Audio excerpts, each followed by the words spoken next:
السلام علیکم۔ آج کی ویڈیو کا موضوع ہے رسول خدا صلی اللہ علیہ وآلہ وسلم مدینے کے راہ میں۔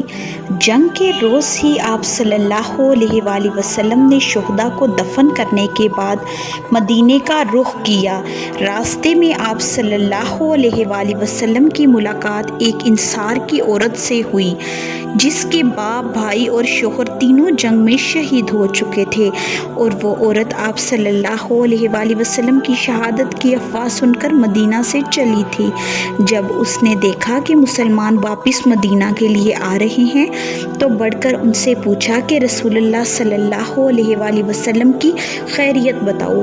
اس پر لوگوں نے اس کے باپ، بھائی اور شوہر کی شہادت کی بات بتائی اور یہ بھی بتایا کہ رسول اللہ صلی اللہ علیہ وآلہ وسلم باخیریت ہیں۔ پھر رسول اللہ کی طرف لوگوں نے اشارہ کیا۔ اس عورت نے آپ صلی اللہ علیہ وآلہ وسلم کو دیکھ کر فرمایا، جب آپ صلی اللہ علیہ وآلہ وسلم سلامت ہیں تو پھر تمام مصائب ہیچ ہیں۔ راستے ہی میں صلی اللہ علیہ وآلہ وسلم کی ملاقات حمنہ رضی اللہ تعالی عنہا زوجہ مصعب بن عمیر رضی اللہ تعالی عنہ سے ہوئی۔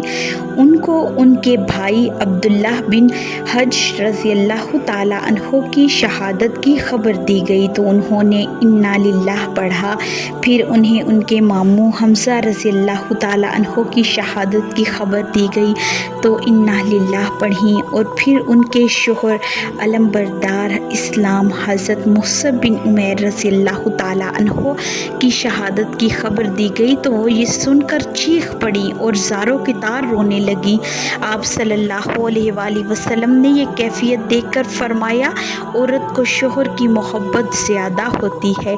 اثناء راہ میں حضرت سعد بن معاذ رضی اللہ تعالی عنہ کی والدہ سے آپ صلی اللہ علیہ وآلہ وسلم کی ملاقات ہوئی۔ حضرت سعد رضی اللہ تعالی عنہ نے آپ صلی اللہ علیہ وآلہ وسلم سے کہا کہ یہ میری والدہ ہیں۔ اس پر رسول اللہ صلی اللہ علیہ وآلہ وسلم نے انہیں مرحبا کہا اور انہیں ان کے صاحبزادے عمرو بن معاذ رضی اللہ تعالی عنہ کی شہادت پر انہیں صبر کرنے کی تلقین کی۔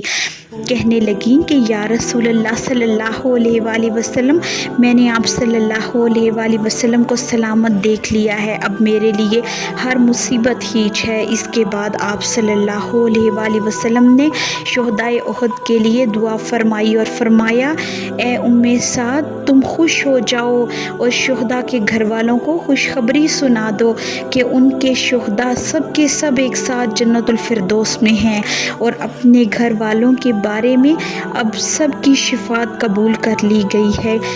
سعد نے کہا کہ اے اللہ کے رسول صلی اللہ علیہ وآلہ وسلم، ان کے پسماندگان کے لیے بھی دعا فرما دیجئے۔ آپ صلی اللہ علیہ وآلہ وسلم نے فرمایا، اے اللہ، ان کے دلوں کا غم دور کر، ان کی مصیبت کا بدل عطا فرما اور باقی ماندگان کی بہترین دیکھ بھال فرما۔ رسول اللہ صلی اللہ علیہ وآلہ وسلم اسی روز شام کے وقت مدینہ پہنچے، باوجود اس کے کہ صحابہ کرام رضی اللہ تعالیٰ عنہ زخموں سے چور چور تھے۔ مدینہ پہنچ کر مدینے کے سبھی راستے پر پہرا دینے لگے اور رات پہرا داری کرتے ہوئے ہی گزری۔ اس جنگ میں کفار قریش کے 37 آدمی قتل کیے گئے تھے اور مسلمان شہداء کی تعداد 70 تھی، جس میں ایک یہودی بھی قتل ہوا تھا۔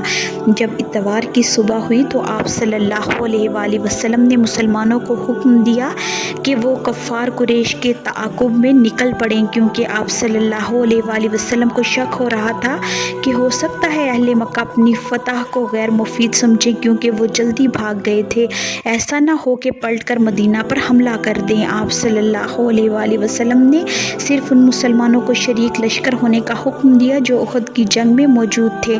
عبداللہ بن ابی نے شرکت کی اجازت طلب کی، لیکن آپ صلی اللہ علیہ وآلہ وسلم نے منع کر دیا، اور جابر بن عبداللہ کو اس وجہ سے شریک جنگ ہونے کی اجازت دی کہ ان کے والد نے انہیں لڑکیوں کی دیکھ بھال کے لیے گھر پر روک دیا تھا۔ آپ صلی اللہ علیہ وآلہ وسلم نے جابر رضی اللہ تعالیٰ عنہ کے اس عذر کو قبول کرتے ہوئے شرکت کی اجازت دی۔ مسلمانوں کا یہ قافلہ اتوار کے دن مدینہ سے نکلا اور 8 میل دور جا کر حمراء الاسد میں خیمہ زن ہوا۔